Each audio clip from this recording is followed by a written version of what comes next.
Dos,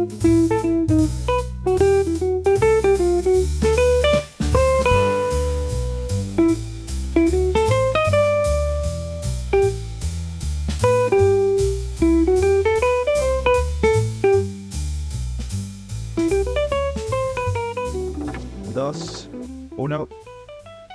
Bienvenidas y bienvenidos al Club Bienestar Podcast. Hoy día tenemos una invitada muy especial. Ella es enfermera, sin embargo se dedica a las medicinas complementarias hace ya mucho tiempo. Y hoy día nos va a hablar de un tema muy interesante que alguna vez lo tratamos también en otro podcast, que es el tema de la fibromialgia, cada vez más diagnosticada en Chile. Y vamos a darnos cuenta cómo el origen de la fibromialgia incluso se asocia a temáticas psicológicas y a un trasfondo emocional que ella ha logrado discriminar en sus pacientes que le han tocado. Así que queremos hoy día recibir con un fuerte aplauso a Claudia Ibáñez. Muchas gracias. Bienvenida, qué alegría tenerte por acá. Muchas gracias. Feliz ya, muchas veces nos vemos por ahí por Zoom, en clase, y feliz de tenerte. Pues cuéntanos, ¿cómo ha sido tu experiencia y por qué llegaste a tener pacientes con fibromialgia?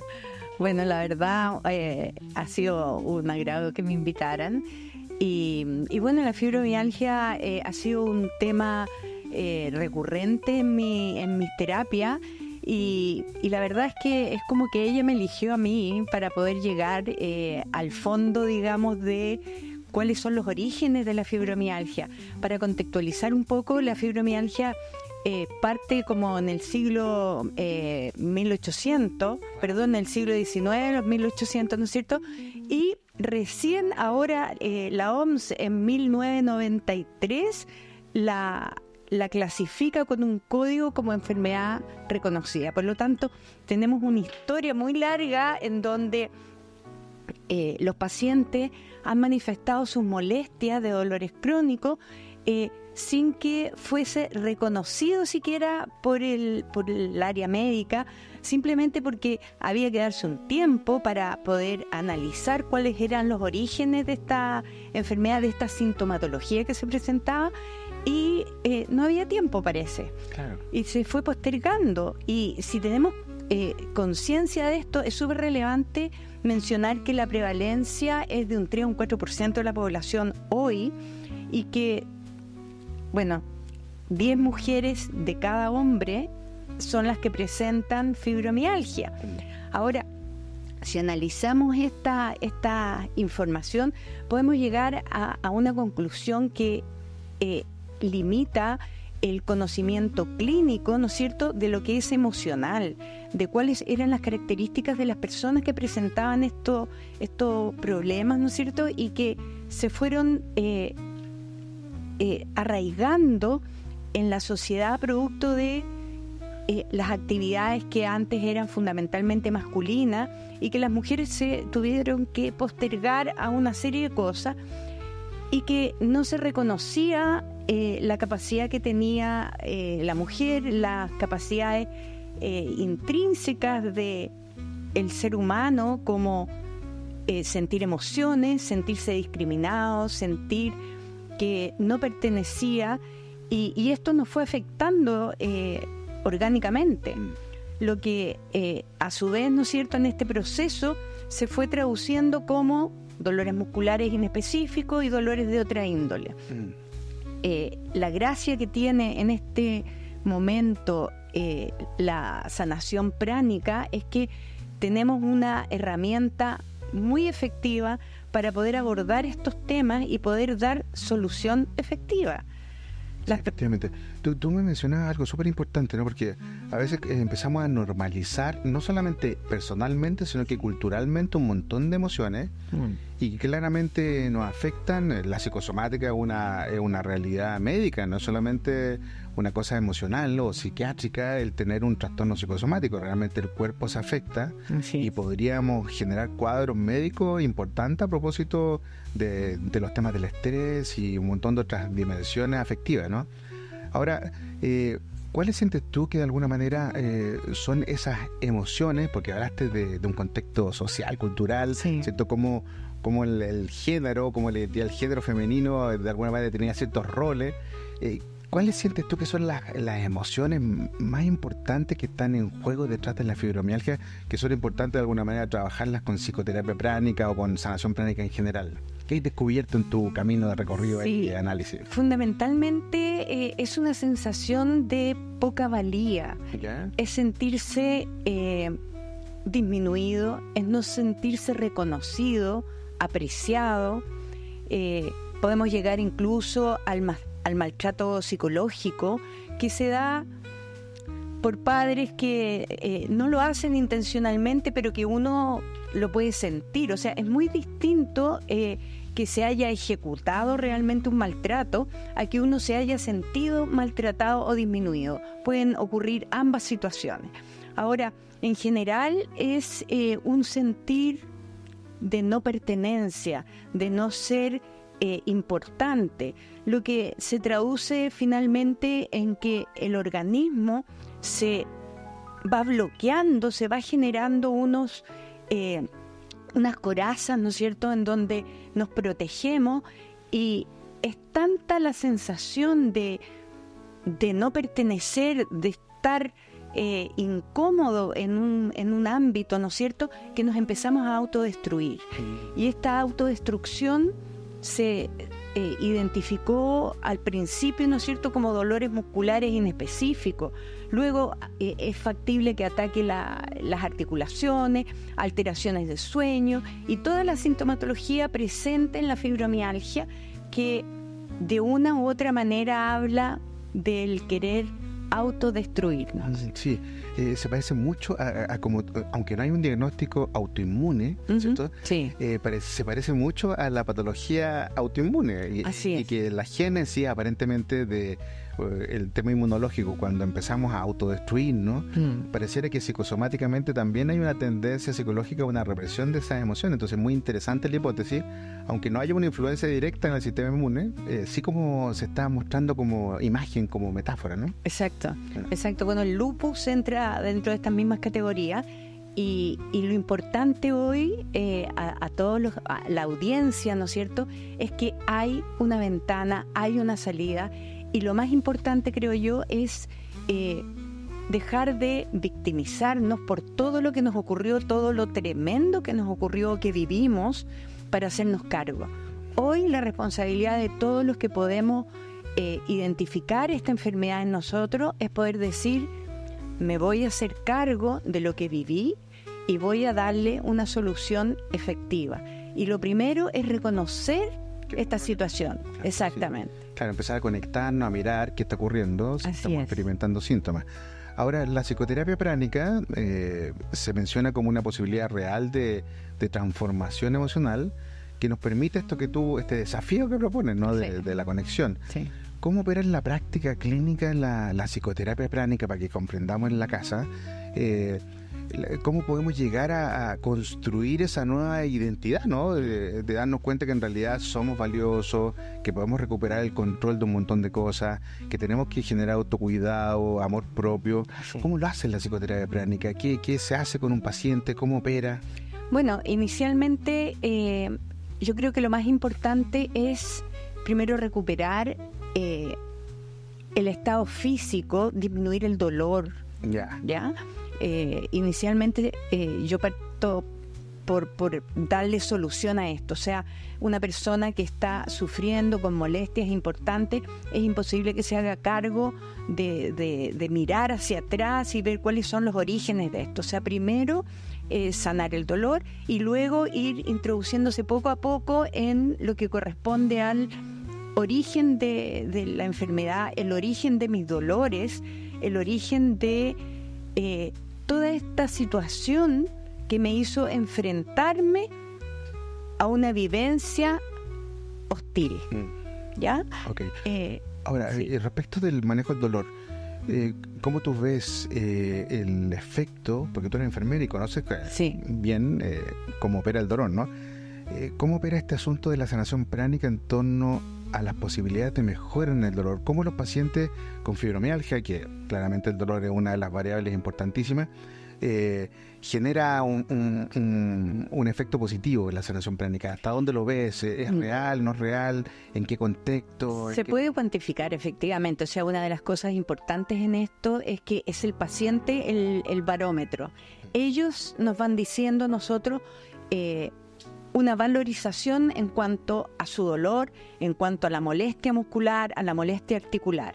Ya partimos, ¿no es cierto?, con problemas específicos, rodilla o insomnio o cualquier cosa física, de manera que el paciente pueda darse cuenta de la capacidad que tiene el mismo de autosanarse. Nosotros somos canal solamente, y ellos, a través de la energía que se les entrega, van recuperando la efectividad de desarrollo tanto físico como emocional.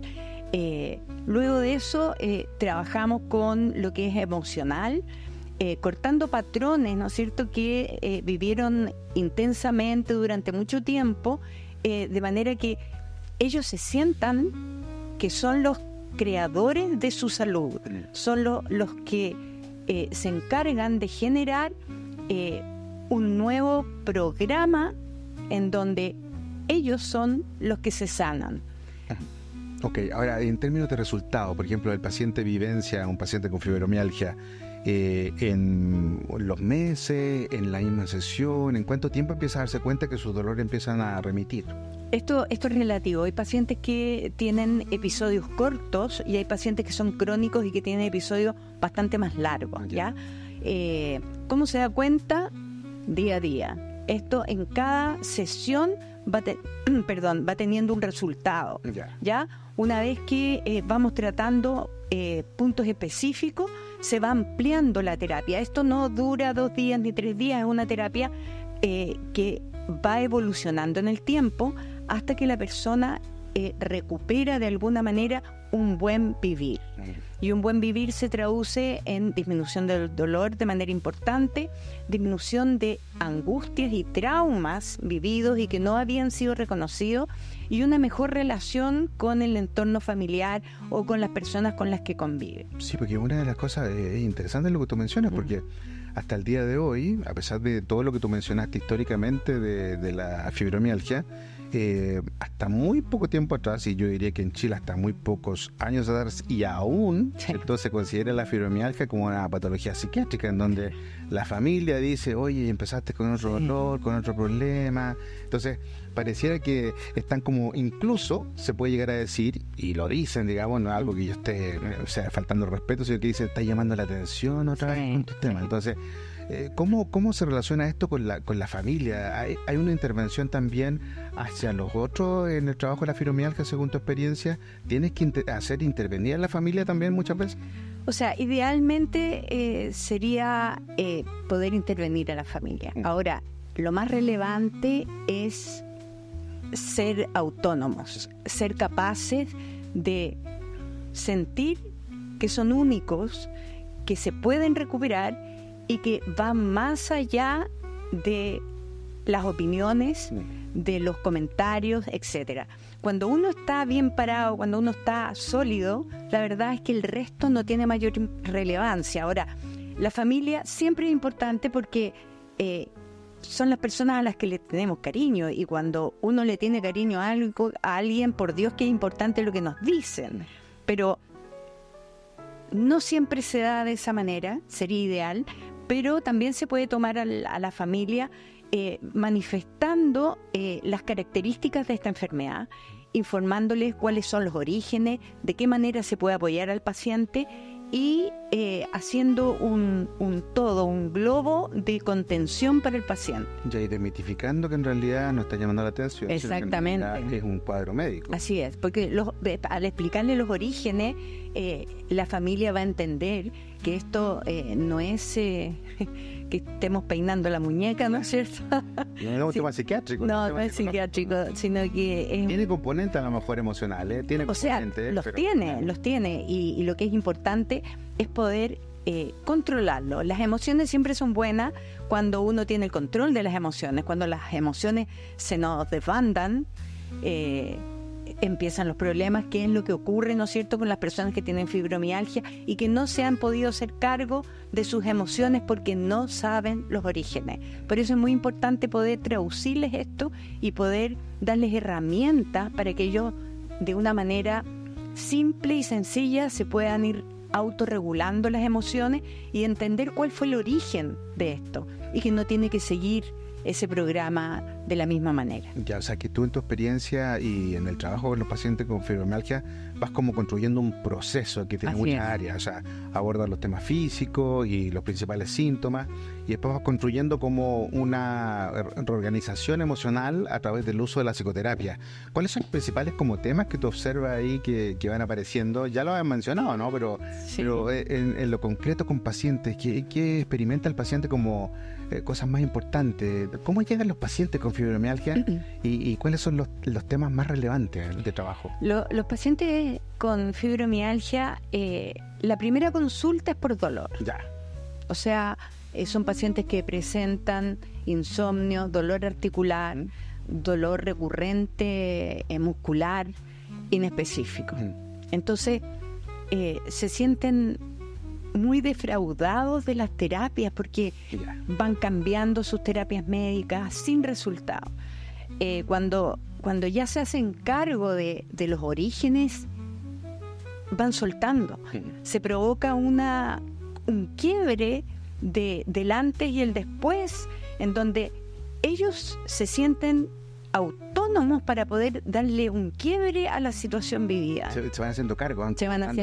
Van recuperando el control de lo que antes no podían controlar porque no había herramientas. Así es. Muy bien. Así que la primera consulta es por dolor. Y en ese minuto uno empieza a enfocar y a darle sentido a las emociones, al cómo se sintieron la primera vez que fueron diagnosticados. No, que fueron restringidos, que fueron poco valorados. Y esto tiene mucha relación con la infancia, con la adolescencia. Incluso hay personas que han presentado diagnósticos de fibromialgia en la adultez por habitualmente trastornos de relación con las parejas.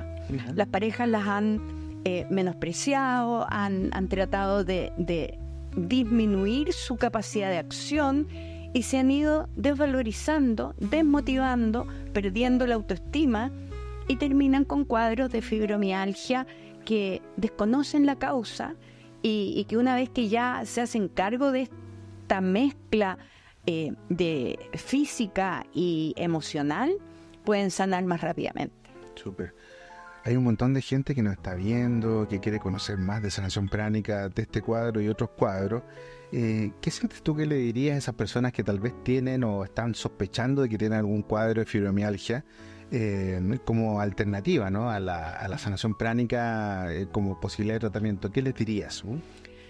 Les diría primero que nada que son importantes, que son únicos, que son hermosos, que tienen la posibilidad de sanar en sus manos, creyendo intensamente que son valiosos, enseñándoles de a poco y que ellos son capaces de mejorar su vida y que depende de ellos, de que decidan dar el primer paso. No es fácil pasar por túneles y por conductos complejos vividos, pero tiene solución, de todas maneras. Súper. Bueno, estamos felices de haberte tenido. Yo sé también de que tienes un trabajo con mujeres muy bonito y la autoestima en mujeres. Así que esperamos tenerte en un próximo podcast hablando también de esta dimensión. Así que te queremos dar un fuerte abrazo. Muchas gracias. Y a todos los invitamos a estar pendientes todos los días a las 21 horas de Club Bienestar Podcast, que no se lo pueden perder, cada vez más entretenido. Nos vemos.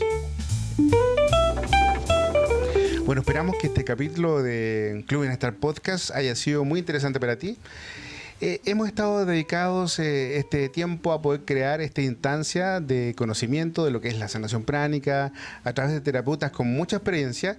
Si tú consideras de que es importante para ti contactar a alguno de los terapeutas que has visto en nuestros capítulos del podcast, por favor conéctate con la información que está acá abajo, nuestro WhatsApp, nuestro Instagram, nuestro correo electrónico y bueno, prueba una experiencia de sanación pránica junto a ellos, siempre va a ser beneficioso para ti. Nos vemos.